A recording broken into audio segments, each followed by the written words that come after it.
This is the Simpit. I'm your host, Sean Cole, and welcome to another edition of the Pit Stop, where we cover today's sim racing news. We just comb the web, comb our emails, look through every social network site we can find, looking for whatever sim racing news is out there. And as always, I invite you, the guest, to participate in the conversation, including adding stories if you think there's something relevant that I haven't caught up on or didn't cover in today's show.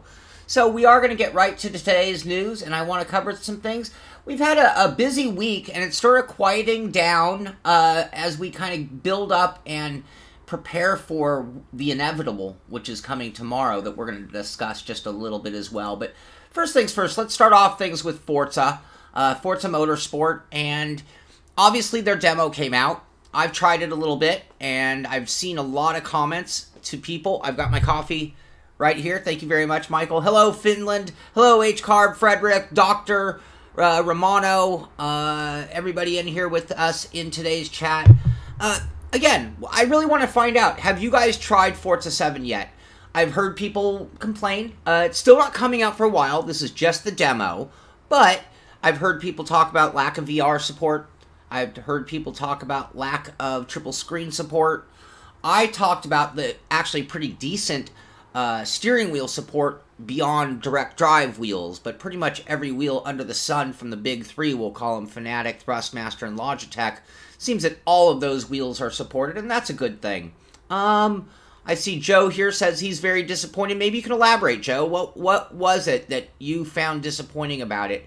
In my trials, it obviously was a very small demo, so and I don't know how much it was even optimized, but I can tell you, visually speaking, it was one of the greatest things I've ever seen as far as a playable game goes.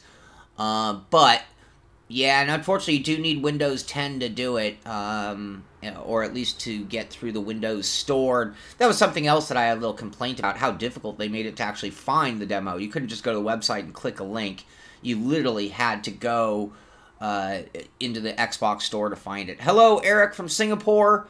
And hello, we'll call you Campin, JV Campin from Netherlands. So, yeah, the one thing I am going to also mention on the Forza 7, again, I just want to see what you guys are thinking. Hello, Dallas. Dallas in the house.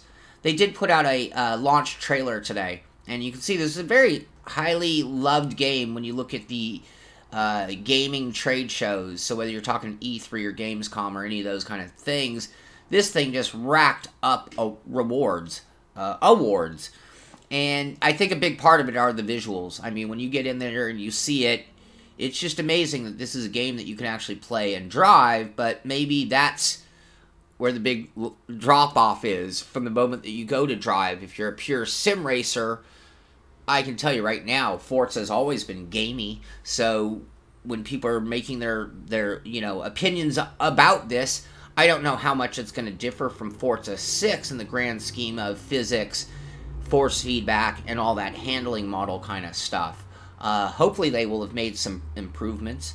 I've seen Joe saying it just doesn't feel right, and I've seen a lot of people talk about the force feedback, and when I drove it, it just had a massive pendulum effect, where it just seemed like that rear end just wanted to keep moving, and I was just going back and forth on the wheel, trying to catch up with the car a lot. Hey, Face Cake, how are you doing? And RGR, what about the 3.5? Clear my memory or fix my brain here. What are you talking about on the 3.5? Love to go into that. So about that is all my thought. I mean, it's nice that the demo is out. If you haven't tried it, I mean, it's free. So if you have Windows 10, go ahead and download it from the Xbox Store. You can check it out. They have a couple of different scenarios, 3 scenarios, I guess, for you to drive. It's definitely an advertisement for the purchasing, because when you try to leave the game, it actually shows you the purchasable options. I closed the picture where I had that image where you saw the 3 different levels that you could buy with the sim. I had that. That was actually on the Turn 10 page, I believe. Or no, it was on the Forza Horizon page. Hello, West Hills. You're not far from me at all, Mike.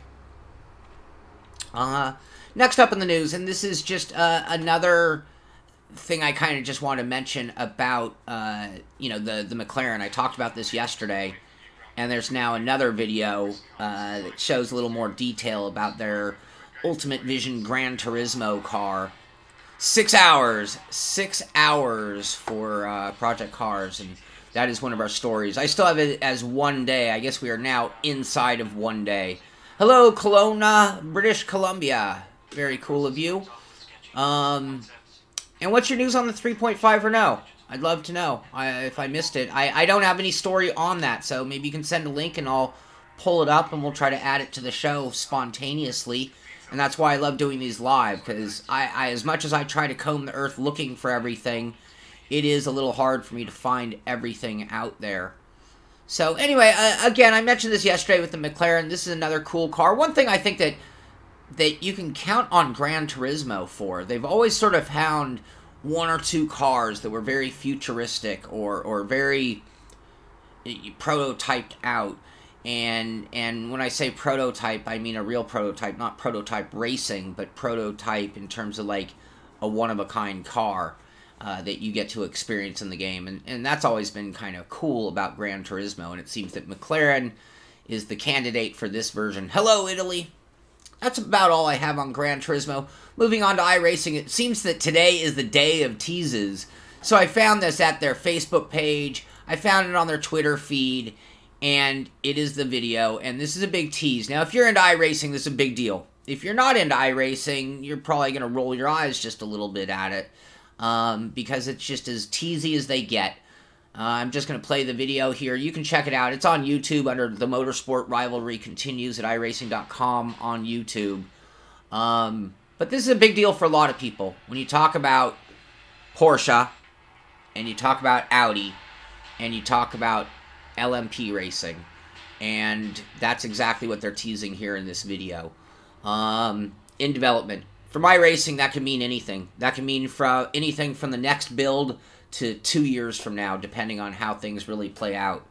I'm going to close that page, or it's just going to play some other silly video on us. And that takes us to Project Cars.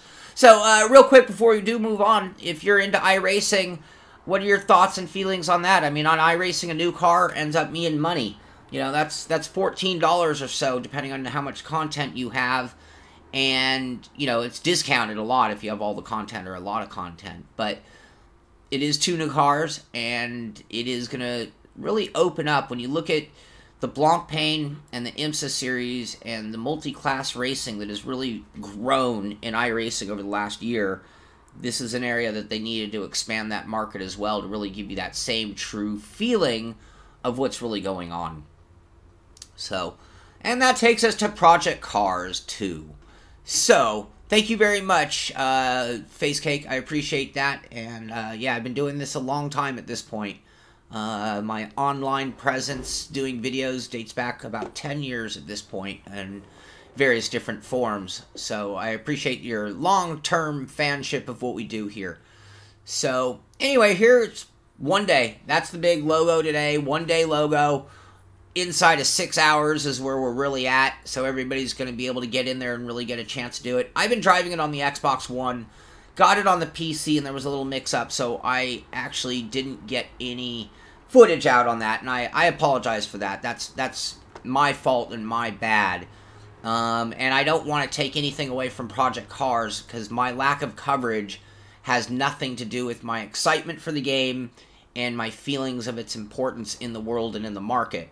So, to be perfectly fair, I'm really looking forward to the release. This is an important game. It is highly improved over Project Cars 1. That's the one thing I can tell you, as it's coming out tomorrow without doing a review. Tomorrow is really a big day. This is a great game in terms of what you get to do with inside of it.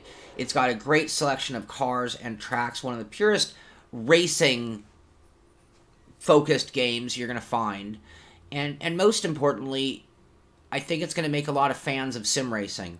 So with their marketing, they're right there on the heels of Forza and Gran Turismo. I would call them the third biggest title there is. People who have no interest in racing are going to buy this title, but maybe this is the title that brings them over to us. And I keep saying this, but sometimes I want you guys to just understand that maybe it's not about the game as our perception. If you're into iRacing and you're hardcore iRacing, then it's going to be hard for you to go to Project Cars 2 and enjoy it on the same level. It's not a comparable sim on that level. But if you are on iRacing and you don't like that at Thursday at midnight it's a small crowd, then you can't underestimate the importance of Project Cars 2. Because the inevitable is anybody who gets into sim racing is going to then find the next level of sim racing. But it takes them being a fan of the hobby, not just a casual gamer who picks up a racing game. Another thing they're teasing about this are 3 Ferraris built for GT racing. Again, the diversity, the 288 GTO, the F40, and the F50.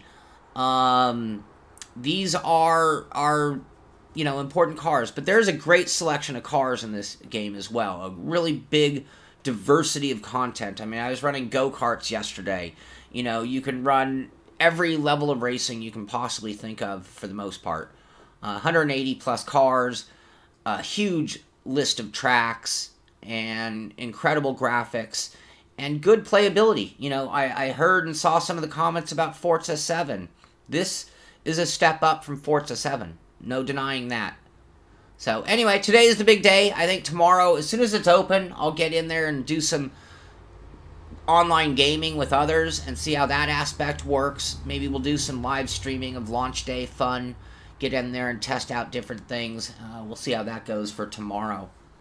Next up, Raceroom. Not a big story, but I just saw this little blurb, and if you want to win tickets to the iRacing final at Hockenheim, October 13th, go to Raceroom and look for this little teeny thing here, the DTM Memorial Guenspiel. I'm sure I said that horribly wrong. But again, I just thought, hey, free tickets, that's worth going and checking out, especially if you're in the area. So I wanted to mention that. And the last thing I'm going to mention comes from Ricmotech, and I use, it's not on this, it's on my direct drive wheel, their Mod 31 adapter for direct drive wheels. They've now got a quick release model, so if you're really looking to have multiple wheel rims, you'd now have that available. So that just came out on their Twitter feed today as well. So that pretty much is it for now on my news radar. I'm sure we'll have more tomorrow to discuss. Maybe tomorrow I can start getting your guys' opinion on your thoughts on Project Cars 2 as well. Trace, to answer your question, am I racing online tomorrow? I'm racing tonight at 6 o'clock Pacific time. That's USA Pacific Standard Time, 6 p.m. We will be doing our Sim Racing Systems Porsche Carrera Cup race at Imola. And yesterday I did a setup workshop. There's even a link to a setup that's not the best setup. It's a setup for beginners, but it's better than the stock setup that you can use to run in that race with us. So go to simracingsystem.com. You will need a Assetto Corsa. You will need the Porsche Pack 1 to be able to use the Porsche Carrera Cup car. That's the RSR, I'm sorry, the 3-liter rear-wheel drive, no traction control. It's a beast of a car. Really fun. We've had some great racing. So I'll be doing that tonight and tomorrow night at 6 o'clock. I will be doing a GT3 race on iRacing at some point over the weekend. I hadn't planned on streaming it, but maybe I'll spontaneously stream it. I don't know which race I'm going to run. That's why I haven't put it on the schedule. Facecake, the new iRacing in dev cars. Do you mean these cars that we showed? Do you mean the LMPs from Audi and Porsche? Or do you mean other cars? GT, traditional GT mode from, instead they're offering coaching mode. Yeah, it'll be interesting, Willie. That's a good point. We're seeing more interaction from the game to the driver than before. Project Cars 2 has some of that built into it as well. Thank you, Daniel. Yeah, I look for hardware. Hardware news isn't nearly as common as software news right now, but we're in a hot spot on software news. But yeah, Willie, it'll be great. These virtual engineers, virtual coaches, things that are coming in. I mean, when I drive, I have to do that myself, and you'll hear me if you watch my live stream say, man, I really missed that apex. And I didn't mean it, miss it like gone tomorrow, never see it again. I mean, missed it by 3-4 feet or even half a car length. Okay, cool. Yeah, I've played a little of the Rally X, so if it's now getting a little more public, I really can't talk much about it. It's some, you know, I do some work on their beta side to when they have new content. So I played with it, but it's not ready for prime time. Getting there close. It might even be a mid-season build for the Rallycross. Might be next season. I'll try to get a word on that. I've heard we're inside of 6 hours, somewhere between 5 and 6 hours spatial. That's what I've heard. And a few people here from Canada, Krabby. So Canada is in the house and in full swing today. I agree, Paul. I think that getting some of that help from the game, especially when we, you know, that whole point that I've been trying to make on the importance of F1 2017, Forza, Gran Turismo, and Project Cars, the big selling titles that, yes, we might all perceive them as a little gamier than Assetto Corsa, R Factor 2, Automobilista, iRacing, but they're the gateways. These are the ones that are getting people new fans and getting it so they can get some competence in their setup and their driving skills is going to go a long way as well. I always liked in Gran Turismo when they had the sections of the track in the school so that you could learn a particular section and then put them all together instead of trying to do a whole lap to focus on one part of the track. I always liked that for training as well. Excellent. I will look in there. I should write a note down or open another web page for the dirt stuff, and I'll bring that to tomorrow's news. See if I can get any more information for us. Yeah, and a few people have mentioned the Ian Bell stream, so that's something you should all check out. I probably should have mentioned it here. I actually didn't find it on any of my feeds, but a few people during the chat have mentioned it. Hello, Netherlands! In the iRacing forums, dirt license, and that was a big question mark, was how are they going to handle the licensing for the dirt side of things, and it's going to be a lot more contact. That's the nature of Rallycross. I wouldn't want to put my hard-earned iRating and safety rating on the line for that. So we'll look into that, but it sounds like they've resolved that, which is awesome. Willie, that is a great point. It has never been hotter in sim racing than it is now. Hardware and software. Some of the products we can get, yes, they're obscenely priced, but the fact that stuff that was always only available to, like, a Ball Racing Developments, BRD, or Cruden, or these, like, extreme-level sim companies, they are available to us. They just come at a pretty penny. You think of a company like Bodner, you think of a company like Huskenveld.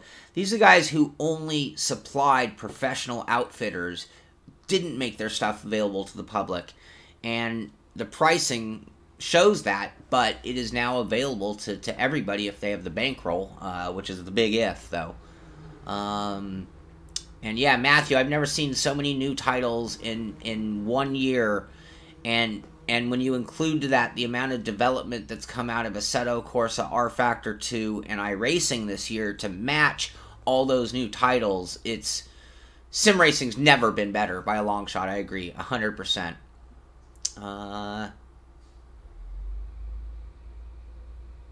Hey, Visual, you know, I agree with you. I completely agree with you. But what we need to do as a community is make sure we relay these thoughts to iRacing. Send them an email. Post a topic in their forum. They're watching, they're listening, and if enough people chime in, iRacing does a very good job of giving us what we want. If you're in a series and it's a tight-knit group, they'll tailor the schedule to what the group wants. So let's let them know our thoughts, and that's the best way we're going to get change. And do it in a constructive way. Don't blast them and tell them how horrible it is. Tell them how it could be better. Suggested topic, AI and Automobilista. I need to do a full review of Automobilista. I've had more than enough requests for that, so I'm so far behind on reviews, but let me add that to the list and we'll cover AI for sure. Yeah, I think pricing is a big factor for iRacing, and they'd be a lot more successful membership-wise if it was less expensive. I don't know where that merge point between pricing and members to where they get what they need. I mean, let's face it, they need to be able to make more money. The more money they make, the more people they can add to their team. The more people on their team, the more they can enhance the sim, being that it is what I call an evolution sim. You know, we're not expecting a new version of iRacing. It's a constant evolution. Nim's a great guy. I've met Nim in person. He's a great guy, and yeah, he'll always be clear with his opinions. He's not shy. He's a company guy, but he's an open mind. You gotta love Nim Cross. Yeah, and that's another touchy subject. But again, you know, you buy a video card, it might cost you $800. 2 years later, it's $600. Do you have a valid argument to complain? Yeah, I like earning my way up the ladder too. It also means that you're racing against the level of competition you belong in. Sometimes they do special events and your iRating will pull you into certain grid even though maybe you've not turned a single lap in that car. And that's always been a struggle to just change disciplines in iRacing regularly. Some people have talked about an individual iRating for cars, but then that starts getting very complicated. It's like, well, do you really want that? I mean, everything has a pro and a con, or a good and a bad, or a good and a not so good, as I like to say. And you got to take that into consideration before you're making changes. The other thing you have to really always take in consideration is that anytime you make a change, you're not going to be able to appease everybody. So if if you have 66,000 subscribers to their YouTube channel, I don't know how much their membership is exactly, their running membership, but you can count on a percentage being unhappy with whatever change you make. And I'm not making the argument for not changing, but it's easier, almost easier to fend off the complaints of the status quo than it is the complaints of a change that might outrage people. I mean, the status quo people have gotten used to. But that's a fine line they all have to walk, to be honest with you. You don't see the hype for R-Factor 2. R-Factor 2 is an evolution sim as well. Give it time. Let the modding community do more work. Let Studio 397 and the people who are there have a more important role, and I think you're going to see a lot more out of that sim in the very near future. And yes, I saw your company, him and his son, Nim Cross's son, is also a great guy as well. They're both great people, and yeah, you can meet them out on the East Coast. They're active in the real life fanship of racing, so they're out at the track often. No skills, I agree with you completely. That's kind of what you're paying for. You're paying to get in that league environment where the stakes are higher, and therefore it is taken that much more seriously. Just like if you bought a real car and put it on a track, you would take massive offense to someone crashing you.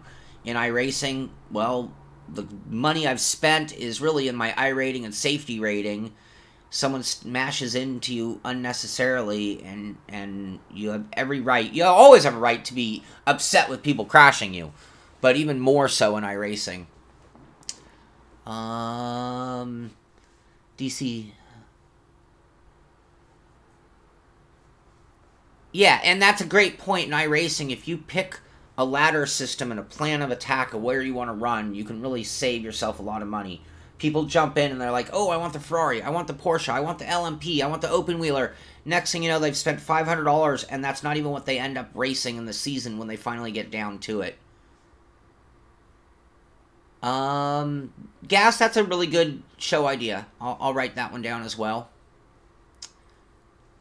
Baltuck, you are late, and we're almost at the end. We're kind of just down to question and answers. We covered some good topics today, mostly just people bragging about what's going on.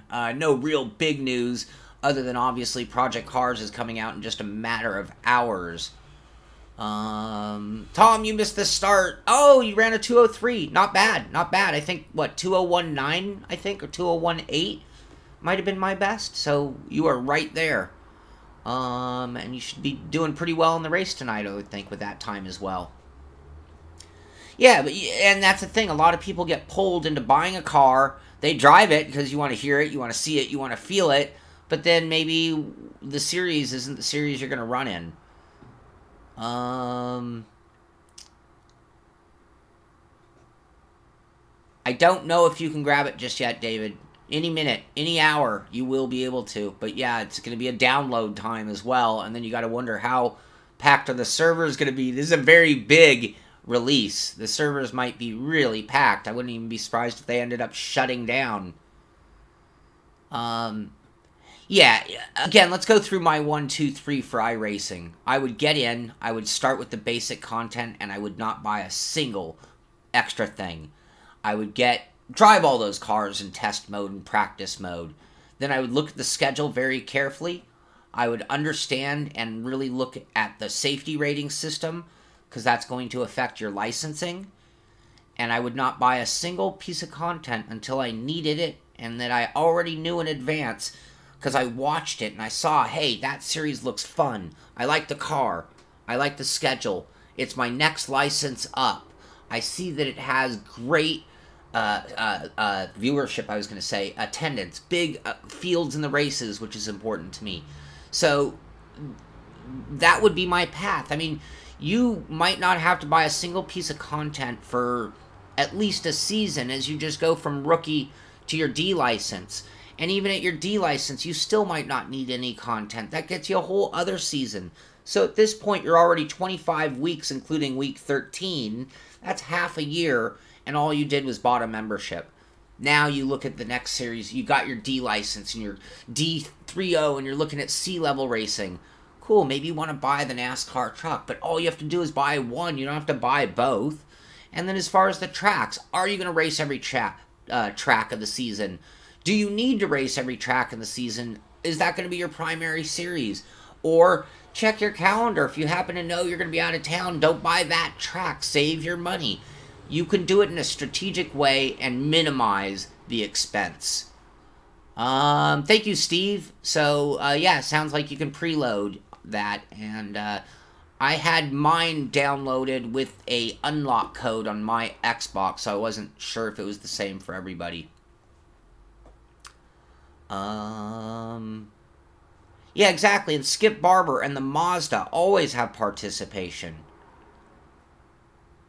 If I'm racing, I run in triples. If I'm driving for fun, I love VR, and that is going to be our topic for Saturday's Sim Tunnel. VR, is this really the future of sim racing? So we'll go into great detail, and I'll give you all my thoughts, and I'm lining up a special guest to come in and talk about it as well. That should make it a little extra fun. But what most of all is I want all your guys' opinion. Everybody who's tried it, or even the people who refuse to try it or refuse to buy it just yet.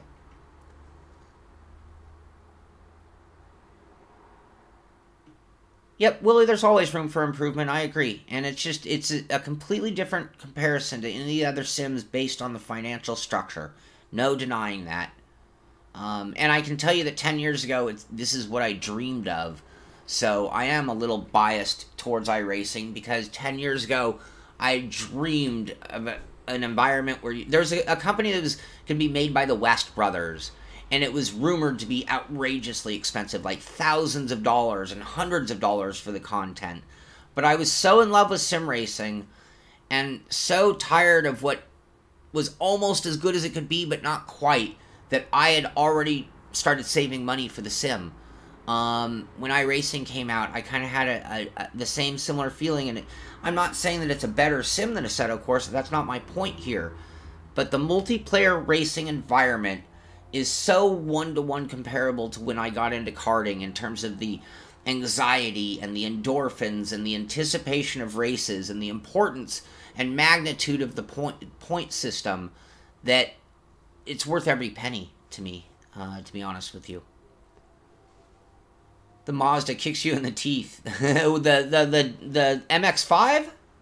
The MX-5 is a very fun car. It's a great car to learn really good driving habits with.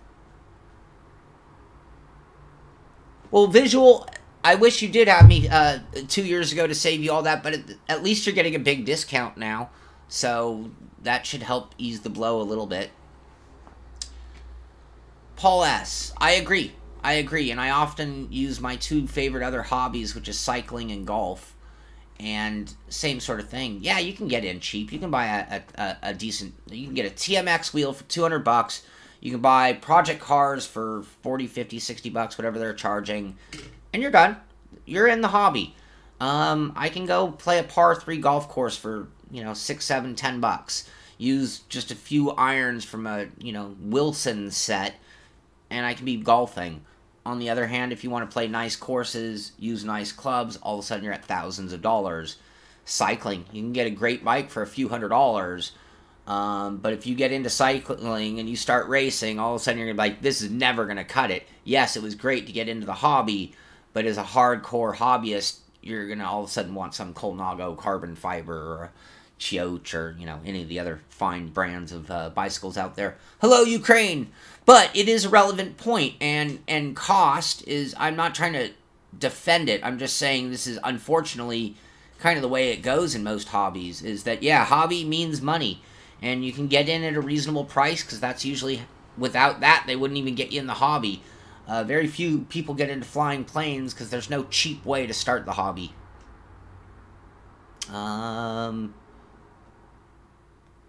Tom, yeah, you still have people who just don't respect the situation enough. VR cranks up the intensity, Willie. No denying that. Let's talk about that more on Saturday. That's a very relevant point there. Ping Eye 2 red dot irons. Yeah, so what did those irons set you back? Do you have carbon shafts on them or steel shafts? I mean, in steel shafts, what is that? An $800 set of irons that doesn't include your long irons or your putter. And then if you're running around ping reds, what are your drivers? You know, some people are paying $500 to $1,000 for a driver alone. I have a full set of Callaways. They're old school, S2H2 if you know golf. So they're before things went gigantic heads. They're the last of the solid, you know, really great Callaways in my opinion. Sorry to take my diversion on golf there. Yeah, real racing. Again, karting bankrupted me in 18 months, and I had a giant amount of money set aside to do it. And 18 months later, I was, like, begging for money on the street corner. There you go. Or I do a lot of RC planes. But again, you can get an RC plane up in the air for a couple $100. It's not that crazy expensive. You get into it, you want retractable landing gear and old school wood planes. All of a sudden, you're spending a couple $1,000s on a plane and a remote. Two missed shifts. The whole last pole was sweating bullets. Yeah. Tom,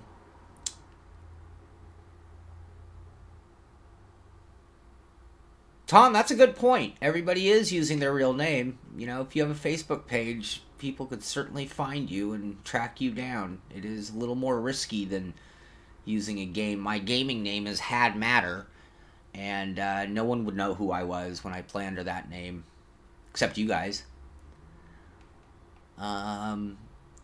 Woods are between 1 to 150, but again, even then, 3.5 and driver, that's still as much as $450 for that. Even if you got the steel shafts on the cheap, what are you talking, $600 to $800? Throw it in a bag. We spend a ton on a putter.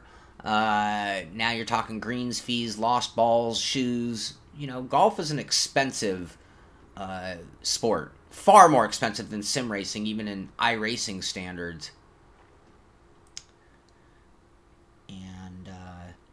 And then if you want to make the comparison also, yes, no, we're not actually golfing, so this is our hobby, but man, this relieves my need for real-life racing.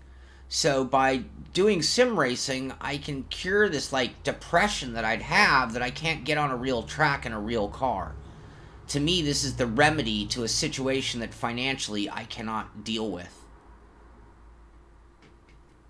No, I've not tried the new NASCAR Heat. I'd like to try it out. I'm not super optimistic on it on a sim level, but I'm sure it's going to be a fun-to-play game.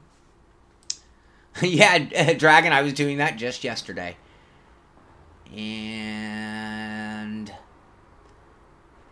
alright, I think we've pretty much wrapped things up. I'm glad we had a little discussion on iRacing. I think that was a very relevant topic. with them coming out with two new cars, I mean, what makes it a relevant topic to me, again, to a lot of people, they see $30 right there is what they see. So, you know, that's if money is tight, if you're a student, if you have a family, if you just don't have the high-paying job, iRacing is expensive.